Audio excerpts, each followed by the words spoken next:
So over the past couple shows that I've done by myself, my solo shows, I've been really focused on some of the turmoil that's taking place in terms of the riots, the challenges that we're facing with these kind of radical ideologies and this large, substantial population of illegal immigrants into the country and the impact that that's taking place. Now, we all know that one of the main things that Trump ran on was shutting down the border. And there is no doubt that we have seen that. He has militarized the border. Border crossings are down like 80-something%. And we've just entered into this place like, okay, we stifled, we stopped the flow, the endless flow of illegal immigration that we all saw over the last 4+ years and even, prior to Trump's first administration and through the Obama administrations, this massive influx, and if any person with common sense can recognize that the Democratic Party initially realized, they said, listen, our base and our coalition of groups are starting to really kind of polarize with each other. The ideological aspects of these groups are not so much in line, and not being able to keep them together is more difficult. And I have also believed that, over long periods of time with any one particular party in power, the natural backlash is a rise in the other party. And I certainly believe that we saw a significant rise in that conservative traditional mindset, right? To get back to the core ideologies of conservatism. And I think, what we're seeing now is the results of those years and years of mass immigration. So how can we better understand the position we're in? Is again, one of the main things that we want to do, and the features that we want to offer you on this show, is to be able to consolidate all this information and help make sense of it. And that's what we're going to do. All right. So first, let's just get into a historical evaluation of America and Mexico. Now, you have to understand that prior to Mexico being a Mexican independent state, right? Mexico was a Spanish colony. So when they talk to us and say, hey, we're on stolen land, don't forget the Spaniards, the ones who stole it from Native American first, and then you had Mexican independence, and then they took it from the Spaniards, and as a result of our manifest destiny, we ended up taking it back, right? The first part of this was in Mexico with Texas, right? And you had, the famous Alamo, the Texas Revolution, if you will, which was from 1835 to 1836, and where we had Anglo settlers rebel against the Tejanos under Mexican rule, sparked by Santa Anna's repeal of the 1824 Constitution in attempts to enforce centralized control. Key events included the Battle of Gonzales and the Siege of Alamo in March of 1836. Now, remember the Alamo, what I always love is when I do go down to Texas and I have the opportunity to go, I love going to see that and thinking about what it was like for those 100+ men to face 3,000 Mexican troops. And man, they held their own like true Texas champs, man. And, I always think of myself as a wannabe Texan after the time I spent, with Marcus down there doing the Team Never Quit podcast, and all my Texas brethren out there. I love you guys. And Texas declared independence after that, March of 1836. Now, the Texas annexation was a very, unique time in American expansionist history. They had this independence for about a decade, and then finally, we were able to, bring Texas into the fold as, and they were a slave state, and that caused a bunch of controversy. But we brought them in and actually added a tremendous size advancement to American colonies and what that looked like and what America, the sheer size of it. What was interesting is that Andrew Jackson and Martin Van Buren, they kind of pushed the issue down the road until Polk came into power as president, and then was admitted as the 28th state on December 9th, 1845. Now, some of those political drivers certainly manifest destiny, that, the U.S. believed that North America was primarily, it owned it. It was part of its overall political and ideological components, right? The entire area. And I think Mexican-American relations had deteriorated, especially because of Texas's revolt against Mexican. And, I think there was no stopping us from deciding, hey, we want California too. What was interesting, California was also part of Spanish colonies with a very limited number of Mexican people that had existed in that area, whether it was mission work or whatever. As we began to really, send settlers west into California, the California Trail.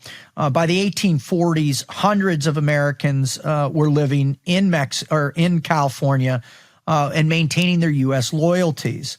One of the things that you had to realize is that as we began to settle in California, we began to see all these benefits, whether it was having a seafaring port in San Francisco so we could trade across the Pacific. And then certainly the gold rush absolutely helped Americans kind of flood into those areas. I think it was something like 300,000 settlers moved out to California during the California gold rush. But it wasn't until the Mexican-American War of 1846 to 1848, which was essentially led by John C. Fremont, and staged the Bear Flag Revolt in June of 1846. It was really important because we were like, hey, California is a viable interest to our national security, to our national expansion, to all the different types of things that were going to benefit us from a financial perspective. And so, U.S. forces ultimately secured the control of California and signed, by January of 1847, signed the Treaty of Cahuenga. Is that how I say it? Jordy? Cahuenga. Dude, I got no clue on that one. And then it was the Treaty of Guadalupe Hidalgo in 1848. And the Mexican-American War ended. Now, here's the kicker, and this is a lot of what you're seeing in some of these, reporters. Nick Shirley, I think, is the best guy on the ground doing incredible reporting to these protests that had been going on in L.A. and going on. I really believe that, this Mexico lost 55% of its landmass. So over half of Mexican territories were seceded or taken or conquered, or however you want to rationalize this. Now, again, I always try and point out that human history, to the victors, the spoils, and to those who've lost their land, man, there's nothing more unfair than that. But that's just kind of the way things work. I wish it wasn't that. I wish there was a lot more fair disputes. Now, you also got to know that the president of Mexico at the time did take $15 million from the U.S., and we canceled a bunch of it. We took over a bunch of its debt, and so they didn't go away empty-handed for sure. But that is a component of what you're hearing in the riots, and what you certainly have heard from a lot of the ideological people that are supporting these riots. California statehood was a pretty phenomenal thing. It really kind of exploded that head west, go west, young man, or Horatio Alger's famous quote. I think I just butchered that, by the way, Jordy. and the idea of that manifest destiny. Now, the interesting, California came in, they were a non-slave state, and so that created some more tension that ultimately led into the division of the United States, the Civil War. But gaining Texas and California was a massive part of America and our ability to become what we are today. And so, those two annexations represent really the greatest landmass capture that the United States has ever dealt with. Now, why do I tell you that? Because it's critical for you to really begin to understand, that a lot of the ideas behind the border is relative to, finding the land of the free and the home of the brave. It's the American dream which draws people into our country, right? We used to say, whether I was at, in the soft community or in the intelligence community, man, everybody wants that shiny blue passport. And why do they? Because, it's quantifiably proven that your ability to have a brighter future in America is unlike almost any other place in the world. Now, all these people out there that are socialists, they want to take the Pepsi challenge and say, well, socialism is much more, much better than capitalism. And, you always say, well, and I saw someone interviewed on the street, and they said, well, what are you looking for? And they're like, we want to burn the whole thing down. We want socialism in America. Socialism works. And the interviewer, like always, says, well, can you give me an example where socialism has worked?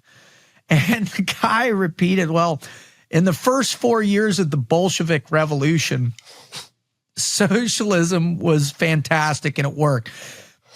And then there was always the proverbial but. Then it didn't, right? To the tune of 65 million people. Now, you can take a step back and you can go and you can look at what's essentially been happening, I think, throughout South and Central America, right? With a few exceptions. Obviously, El Salvador is, that guy's running that place. He's all about capitalism. He understands rule of law and order. There are some people that do suggest that they did empty out their jails and their insane asylums and got rid of all their nasty people. Or once he started putting all these gang members in jail and force, I'd want to leave there too if I was a bad guy, for sure. And then there's Paraguay, right? And I had a good friend and pretty high up at the agency who is in the know, and Paraguay is a democratically leaning country that really needs our support right now, and a whole wave of socialistic countries just overriding and overwhelming Central South America. I mean, look at Venezuela. Venezuela was one of the wealthiest nations in the Americas, in both North America and South America. They implemented socialism. Now they've got a dictator who just recently just completely threw out the elections, imprisoned people that was up against him. We saw that take place with Lula in Brazil. We saw that take place in Colombia. We've seen it now in Mexico. There's a socialist president in Mexico. And we just saw her on TV or the internet just 2 days ago, or a few days ago, advocating for the mobilization and the pushback against the overreach of the American government and ICE enforcement of illegal immigrants. And then you had another person who was the head of the Mexican state Senate, also advocating, holding up an actual map, an 1812 map, saying this is what was stolen from us. So there is, without a doubt, a political influence that has overwhelmed Central South America. And that influence is caused a tremendous amount of immigration, or migration, if you will, because if you type in immigration challenges or whatever, a lot of the stuff that comes up, they won't even respond. It's migration, it's asylum seekers, it's political asylum seekers, all of this. And I think, once you evaluate the ideologies of these countries and what has taken place, there's no doubt that people that are living under a pretty oppressive regimes, no matter where they are, whether it's Haiti, whether it's Venezuela, Colombia, Brazil, wherever Mexico itself, with the cartel influence and violence, and that's a whole nother aspect of this that is substantial as well too.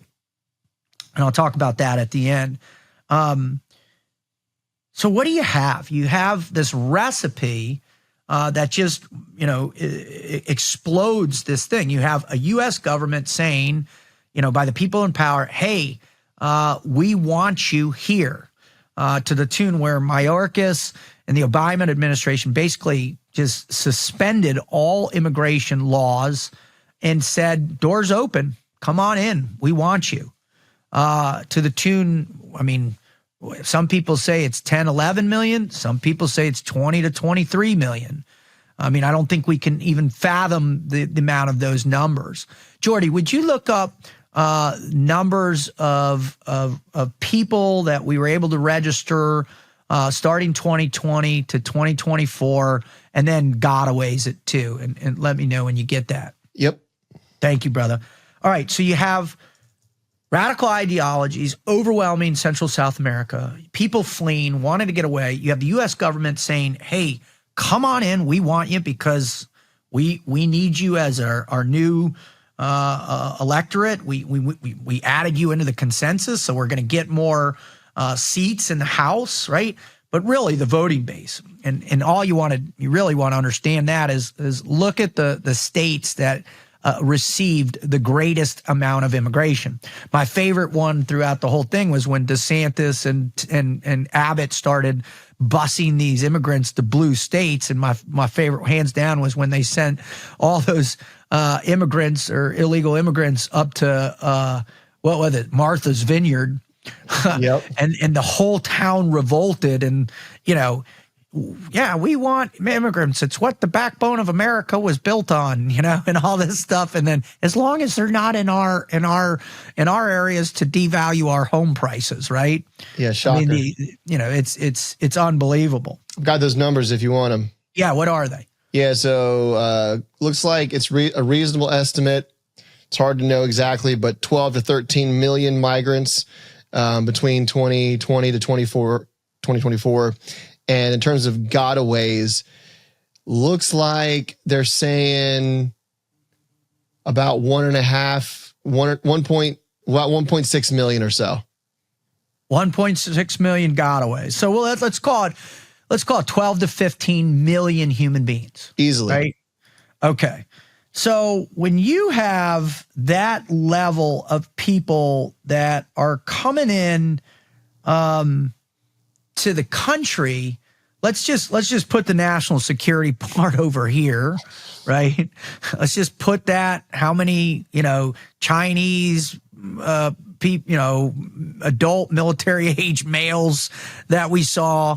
Let's put the Hamas groups that have come out, the Hezbollah groups, the ISIS groups, the Taliban groups, the whoever else, whatever your flavor of terrorists or criminal, Tren de Agua, the Venezuelan gangs, MS-13. Let's just put that large clump of people, and everybody's like, well, man, the overwhelming majority are peaceful people. I'll give you that. And let's just say 10%. Jordy, you're the mathematician, bro. What's 10% of 12 million? 120,000? So let's go. Let's just say maybe 120,000. That's 1%. Sorry, that's 1%. Yeah. So let's just say 1%. Yeah. 120,000 people that are terrorists, criminals, psychopaths, murderers, rapists, child traffickers are in the country, like, that's okay with you, I guess. That's an army. That's an army of people, right? All you got to do is look at the Mumbai incident, look at October 7th in Israel. It doesn't take that many people to completely disrupt and destroy local cities, towns, municipalities, put the government, on high alert, put people, live in constant fear.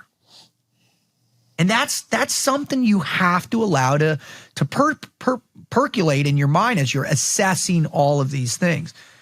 Now, listen, if you got heartstrings for, those young kids, then why are you not calling your senator and congressman right now about the 340,000 missing children that have come in under that time? Now, we all saw the kids in cages under the Obama administration. We saw AOC going down and cry in front of the detention centers. But nobody's crying for the 340,000 missing children right now. And what have happened? Have they been trafficked? Are they sex slaves? Are they dead? Have they been sacrificed for their organs to be sold overseas? And this is all real stuff taking place. Where are those children? All right, so when you start to think about all this, what emerges from these? And this is where the things start becoming diabolical. What's up, everybody? Sorry again for the interruption. I just want to tell you about this incredible 5-day challenge that we're offering on davidrutherford.com or in the link in the description. And what this is this is your Embrace Fear 5-day challenge. Now, over the past 30 years, I've spent a tremendous amount of time developing what I call the frog logic concepts. I teach people to embrace their fears, to forge their self-confidence, how to live a team life, and to ultimately live with purpose. So what we want to introduce you to is how to get going in these ideas. And so we've got this incredible 5-day Embrace Fear challenge. Again, the link is in the description. In this, there's 5 missions, 1 per day, that's going to ask you to do all different types of things, which is identify the fears which are running your life, accept the hard truth of where you are, retrain your mindset, to test your limits, and then to forge your courage to live with purpose. These involve both physical and emotional and mental aspects in terms of journaling. But I'm telling you, it's going to kickstart your mind as you begin to think about the number one emotion out of our 8 core emotions that impedes us from our successes, and that's fear. And trust me when I tell you, I've spent a lot of my life being afraid of things. When you're jumping out of a perfectly good airplane in the middle of the night, chasing 2 ducks into the middle of the ocean, you better believe you're scared. And this is the ideas that emerged out of my understanding of fear that I hope you can understand too, that will end up helping you be able to find your purpose in life. So here's the kicker. This is a free challenge. You don't have to pay for it. You don't have to buy it. You don't have to download anything. All you got to do is sign up, take the challenge, and get your life back on track, being able to embrace that fear in order for you to find purpose in life. All right, enjoy. Hoo-yah. So where you go when you start to examine all this? You immediately go to the NGOs, the non-governmental organizations that helped facilitate this, because this is a machine. This became an absolute machine. Now, why? Because you're talking about billions and billions of dollars that funded this operation, both externally and internally. So, what were some of the biggies? In terms of migration, or in quotation, refugee support, you had the United Nations Refugee Agency, the UNHRC. You had the International Organization for Migration, the IOM, the International Committee of the Red Cross, the ICRC, and you had HIAS, right? And basically these NGOs are just the face, the pretty face that they put on top of these of their plans. That's right. Right. That's right. Because you can't have to tear down the country budget line, line in the budget. 100%. 100%. And you know, the other thing too is when you do look at what these NGOs provide, they provide legitimate services, right? They provide water, they provide tents, they provide internet access, they provide some kind of debit card, they provide shelters, they provide food, they provide protection in some cases. But what all for? That's for the mass migration into the United States, right? For what reason? So HIAS is, is the Hebrew Immigration Aid Society. And, you know, their role in migration operates in countries like Panama, Colombia, Mexico, offering to support some migrants and refugees traveling through Central South America. And their work includes and provides legal assistance, humanitarian aid, food, shelter, medical care, and guidance on the asylum process in regions like the Darien Gap, a dangerous migration route, right? Now, HIAS receives its funding from a bunch of different, private donations, government grants, that whole thing. So here you go. Ready for this. So from 2021 to 2024, HIAS received $274.6 million in federal grants to support this cause. $87.77 million per year. And this was during Alexander Mayorkas's tenure as this DHS secretary. It's also known that he was also the head of HIAS prior to coming in as the head of HHS. All right. So like I said, in 2023, received $87 million in taxpayer funds. Some posts allege that HIAS was a part of a broader $1.4 billion funded by who?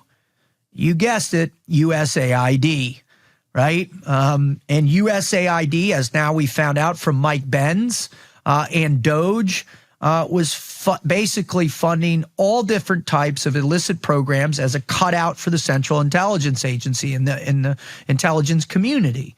Right? And so when you understand the work they did overseas with judicial reform, right? Changing the influence of local judges, getting judges in office, or outright funding color revolutions, funding media campaigns, funding immigration changes or challenges to certain areas, you start to understand, well, they're not just, it's not a U.S. aid organization, they're a political influence organization. Total revenue, approximately $135 million. 60% of their total revenue comes from government aid and funding. All right. So that's them. How about the UNHRC, right? The United Nations High Commission for Refugees. And again, when you look at what their mission statement is, man, it looks awesome, right? Here's what it is. Their focus is on protecting and assisting refugees, asylum seekers, internally displaced persons, IDPs, stateless people in Central South America, primarily through humanitarian aid, legal support, and integration programs. While the UNHRC does not explicitly allocate funds for migrant support, a distinct category in their programs in the Americas support forcibly displaced populations. So forcibly displaced populations. Now, when you get into what asylum actually is and what it means, holy cow, talk about gray area and definitions, it's pretty substantial, right? Hey, Jordy, will you try and pull up the definition of an asylum-seeking person by standards of HHS and see if you can look up the standards prior to the Trump administration coming in? Yep. Thank you, sir. All right. Spending in Central South America. All right. Total expenditure in the Americas in 2023 was approximately $355 million. Let me repeat my last. Their spending in the Americas was $355 million, right? Against a regional budget of $827 million. And they had some funding gaps for sure, but they were able to, meet those needs. All right. Let's see. The spending covered 23 million forcibly displaced people and their needs protecting across the region, driven by displacement in Venezuela, Colombia, Haiti, Central America, Mexico, and Nicaragua. So let's look at that number. 20, that's from the UNHRC, 23 million displaced people. So you're telling me that they were able to aggregate, interview, and log in that 23 million people met their criteria for refugees. I'm calling bullshit on that. It just is what it is. You're not going to fudge these numbers. And the reason they fudge these numbers is so they can get money from the IMF, they can get money from federal grants, they can get money from UN grants, which, by the way, did you find that number, Jordy? Oh, I found the definitions. All right, the definition. Give me that real quick, and then we'll go on another one I need your help with. Yeah, so it looks like the definition hasn't changed much, but it doesn't matter because the way it's applied and the legal reasons of who can be an asylum did change a lot, and that's where they snuck it in, right? So the definition looks like it's, according to HHS, a person who has fled their country and is seeking protection from persecution or serious human rights violations in another country, right?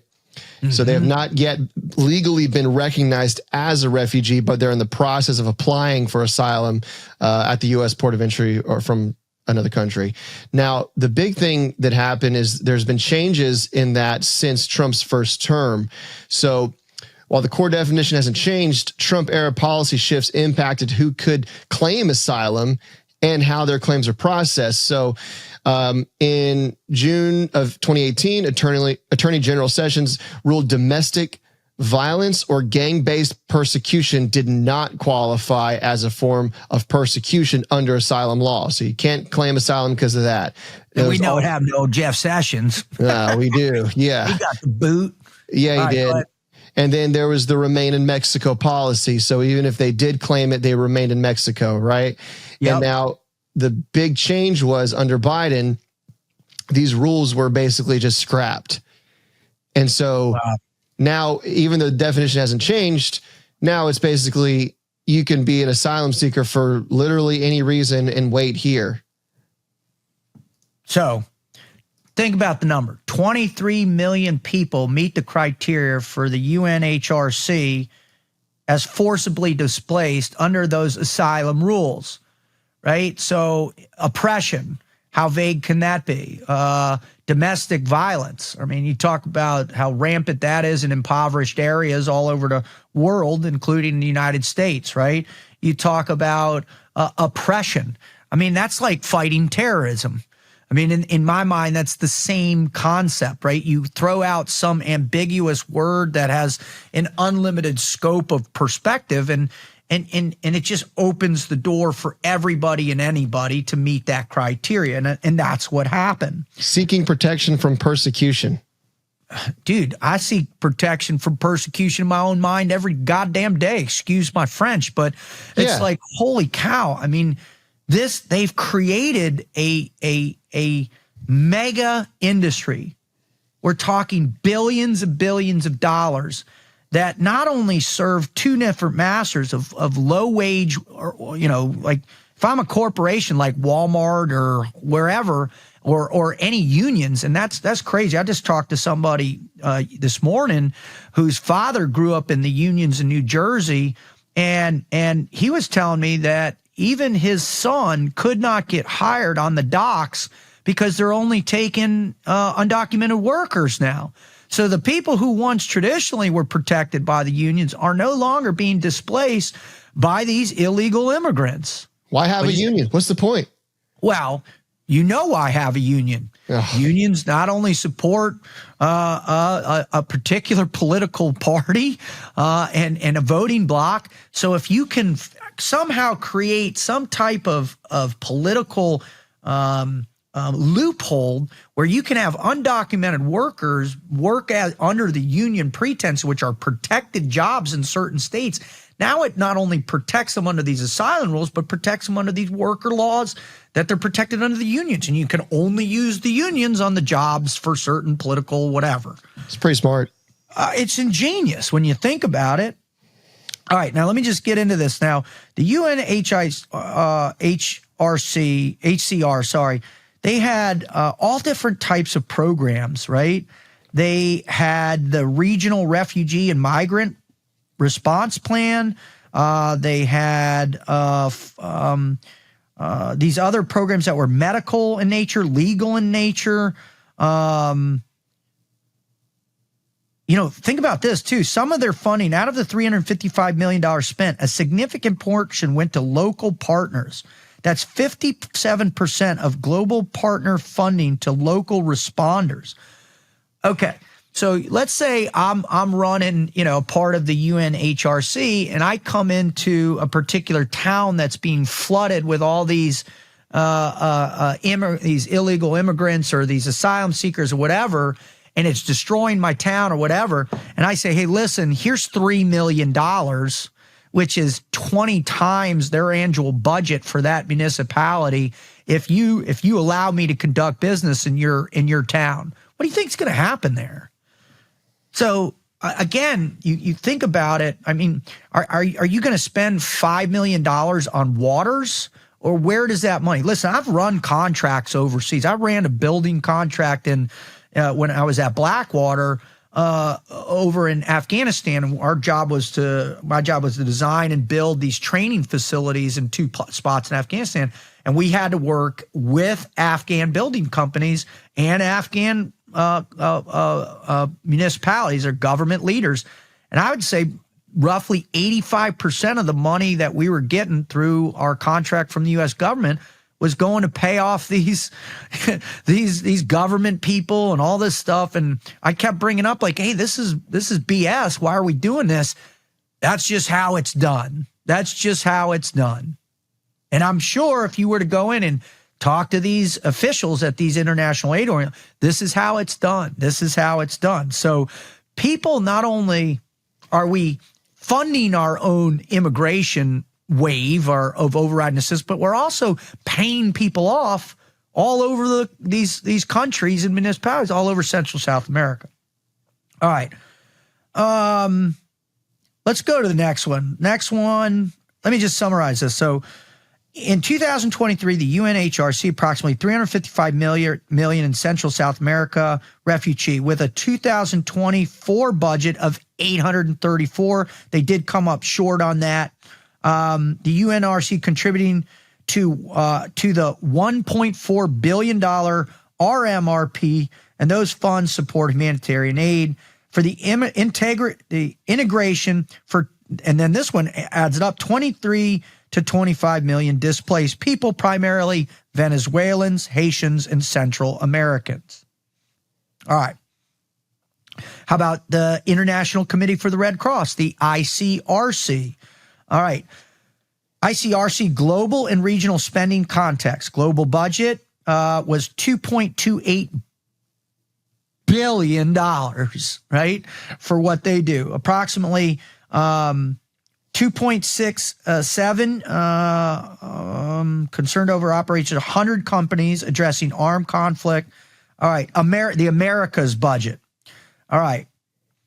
Was $153.7 million. Approximately 180 in US dollars. Migration focus. All right. All right. Total estimated spending, combined Central South America, the ICRC's annual spending on migration support, 2023 at 29 to 50 million. And the range accounts for Central America, 9 to 20 million, South America, 20 to 30 million. What I love, Jordy, too, about this? What's that? Right, is the spectrum, right? 9 to 20 million, right? Dude, 20 that's ridiculous. to 30 million. Dude. How difficult is it to have a budget? right? How difficult Really is it? pretty hard. Well, you go back and you look at Los Angeles. I mean, it's not just these international aid organizations. Look at Los Angeles County budget, right? You look at let's look at the homeless shelter, the homeless programs. Where did all that money go? Where are the receipts on that? Well, how do you have a budget when you have an unknown amount of people that you're going to be dealing with? Like literally, I can't even blame them. How do you even have one? You don't. What you have is you have a scam. You have a grift at the highest possible level. You pull on people's heartstrings. You tell them that we're taking care of 25 million displaced people in the world.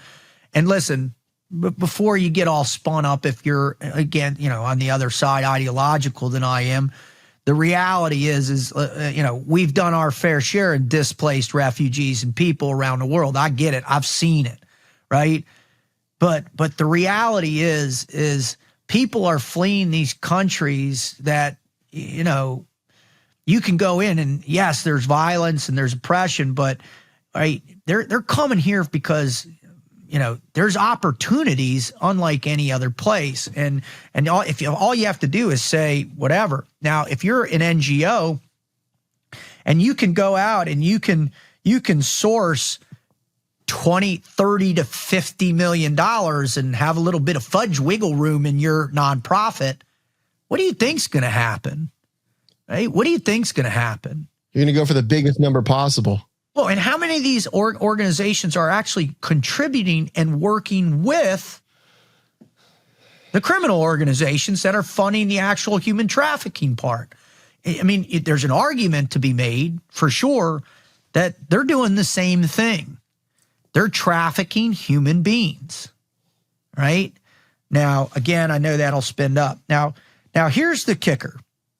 All right. Are you ready for this one, Jordy? This was my favorite. No, dude, I'm not. This is ridiculous.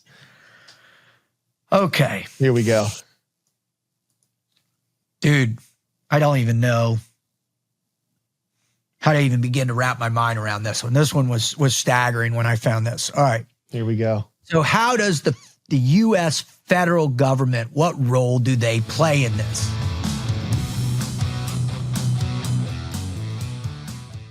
Okay, thank you so much for listening today. Pardon the interruption, but I just got to give a shout out to one of our big sponsors here, and this comes from my good friend Alex, who has a family-owned business called Firecracker Farm. When I talk about family business, and I've worked with thousands of family businesses across the country for the last 20 years of public speaking. It's when I meet them and I know that this business is going to succeed and it's successful because it's a business that's a part of love and their family and how they support each other. This is that place. I've been to their farm. I watch how they raise their peppers with love. I watch how they process them in this thing they call the Three Kings, and how they infuse them into this beautiful salt, this spicy salt that enhances your food. I put it on my eggs every single morning. I put it on my steak. I put it on my protein.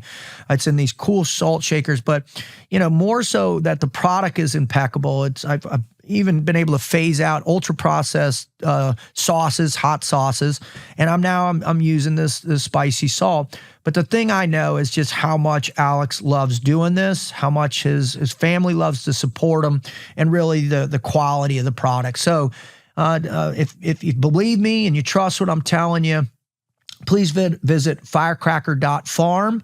And if you want a discount, you can type in the discount code RUT, R-U-T, Romeo Uniform Tango 15 to get your discount. Again, a family-owned business that's incredible. You will love their product, I promise you. That's firecracker.farm.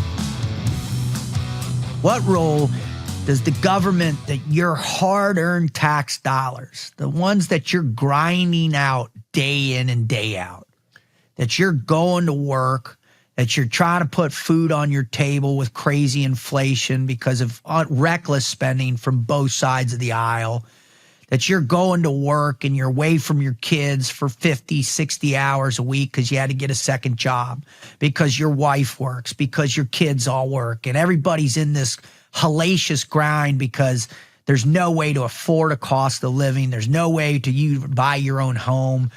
coming out of college. You're in debt up to your eyeballs, insurance you can't afford, but yet your hard-earned tax dollars that if you don't pay, guess where? You're going to jail. Guess where those tax dollars have been going? Can I guess?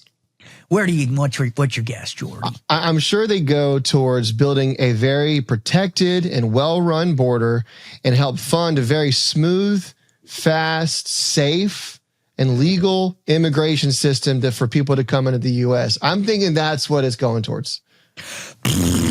Wrong. All right. Okay. Here you go. Funding is spread across multiple agencies. Okay. All right. Primarily the Department of Homeland Security, the Department of Health and Human Services, right? The Department of State, like the Shelter and Services Program, the Emergency Food and Shelter Program, the Migration and Refugee Assistance Program, FEMA, and several others. All right. Here's what we're going to do. All right, let's just talk about one under Department of Homeland Security, and that's the Shelter and Services Program. All right, 2023, how much total? Give me a guess, Jordy. For shelter and services? Yeah, Shelter and Services Program. I mean, I like shelters and services. Let's see. Why wouldn't you love to stay in a 5-star hotel in New York City or LA or the New Mexico Roosevelt, dude. I almost stayed there last time I went there. Sounds like it was fun. Yep. Give me a guess. What do you think? 20 million. You got to get those numbers up, my friend. Rookie numbers. That's bullshit. We got to get those numbers up, brother. Right? All right. What do you think it is? 200 million. Bro. I 10x'd it, brother. $770 million. Dude. Total, including $290 million in June, $77 million in August, over $400 million via the EFSP-H, $332.5 million in May of 2023, $75 million in December of 2022. Some nice shelters and services right there. Bro, I don't even know. All right. How about the Office of Refugee and Resettlement, the ORR? What do you think? What do you want to take a shot at this one? Let's see. Well, they're not building shelters, so I'm going to say only 400 million. Well, I love it. I love that you went down, right? They're not involved in shelters or anything. Yeah. Okay. This is the Department of Health and Human Services, right? HHS. That's supposed to be taking care of the health and human services of American population and public. Us, right? Yep. All right. From 2020 to 2024, $22.6 billion of your money. Your money. $22.6 billion. And that's from the New York Post and by Open the Books as sources. And you can grok all this stuff you want, right? Right? On migrant escalating from $2.4 billion in 2021 to $10 billion in 2023. This includes costs, right? This is the one that makes me so friggin' angry. I can't even see straight. This includes costs for unaccompanied, bless you. This includes costs for unaccompanied children, resettlement, and services like cars, home loans, and startups. All right, so we're missing 340,000 kids, but yet we're giving them $10 billion in 23 for their car services, home loans, and for startups. All right, where's the accounting on that, Jordy? There's no accounting, dude. There's no accounting. That's what my point of all this are. You want to know why people are rioting in the streets? You want to know why programs like the Ford and Rockefeller foundations and the Bill and Melinda Gates foundations and the Open Society, that piece of shit George Soros. You want to know why so much money why there's so much chaos? is because it's massive big business. These NGOs are literally being funded by your tax dollars. And I go back to the episode I did, a few shows ago about the big, beautiful bill. And guess what? All that funding, it didn't come out. It didn't go away. There were little cuts here and there, but it's still in there. Let me just read a couple more, Jordy, and then I'm going to wrap this up. It's crazy. All right. Federal grants and direct funding for migration operations from 20 to 2025, total and estimated. Are you ready? It's I'm gonna ready. Make you sick. $42.5 to $47.5 billion to all these Homeland, Department of Homeland, right? All their little programs.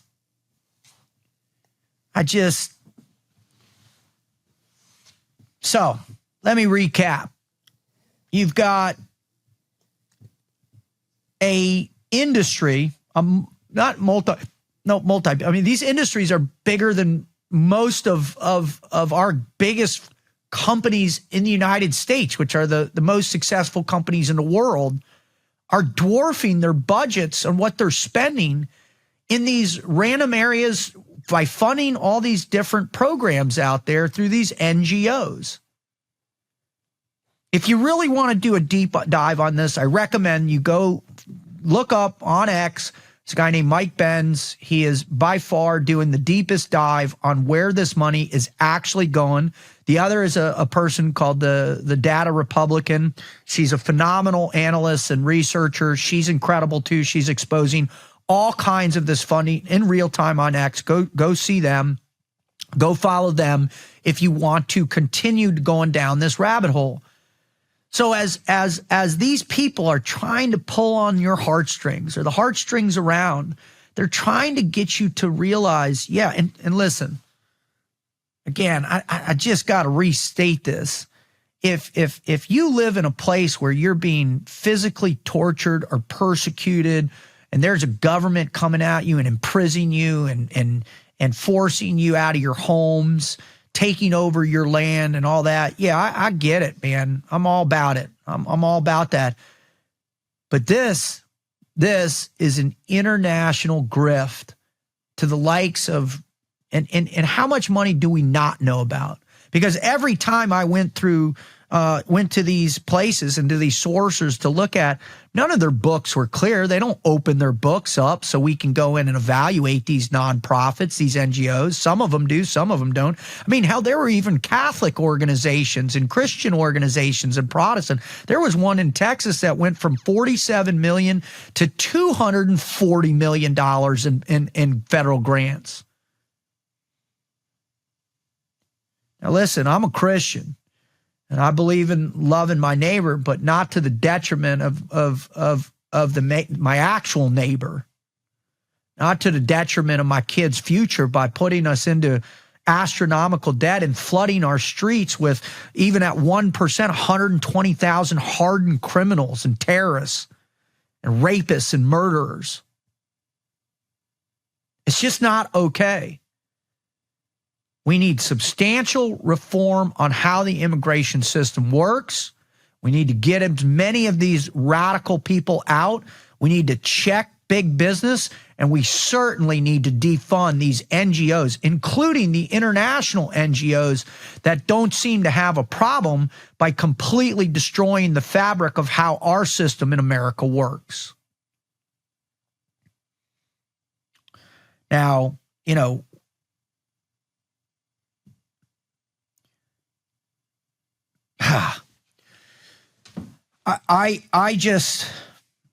in a predicament. We're in a pinch now, and that's where we're at. And so now is not the time to check out, please.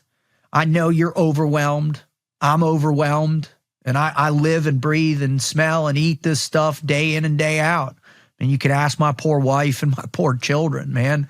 I'm the one at the breakfast table when they're getting ready to go to school, or, they're sitting around at dinner, and I'm like, do you know what's taking place? Do you know how much these NGOs, and they're like, please stop, right? I get it. I know it's overwhelming. But if you want your country and you want the thing that you believe in, the thing that you, from when you were a kid, that you really believe in, that America is the land of opportunity, then you need to recognize that there is an ideology that has been infiltrated into our American social structure and social scene, whether it was emerged out of the colleges and universities that have been promoting socialism at the highest levels for the last 60 years, right? Or it's the massive wave of people coming from other countries around the world that choose not to assimilate and want to force us and our compassion into us assimilating and giving them what they want for free. Or it's a political ideology in our own country that wants to overwhelm the electorate and destroy the very checks and balances that have kept this system in place for 250 years. As well as this criminal element that just wants to make money off the misery and suffering of other people. It's time to get motivated. It's time to ask your local municipal, go to your town hall meetings, call your local state congressmen or state senators. What are you going to do? And more than ever, get on the email, or, all you got to do is go into Grok and give a press, hey, Grok, I want you to write a demanding letter of my local representative up in Washington, D.C., or send it to here. And I want you to write this big, beautiful letter demanding that all this be stopped and reformed and all this. And then you go to your little printer in your house and you print out, 365 of those, right? Get 365 envelopes. Get a little stamper, had a stamp of the address of your local congressman, and have your kids, sit there, fold them, put them in the envelope, stamp it, put a letter, a little stamp, because the snail mail still works. They still have it. Put it in the mail every single day for 365 days and demand change. Because I'm telling you, if you don't believe that we are the last shining light on the hill, then you have your head in the sand. And I'm begging you, come up, come out, stand up. Be proud to be an American citizen. Be proud to represent what we represent, but more so what the people who have come before, what they fought and died for. And that's a system that functions for you, that doesn't steal your taxpayer money, that doesn't make your life harder, doesn't give what you worked for free to these people who are here illegally and don't want to contribute to our society. Stand up and fight for what you know is right. Booyah.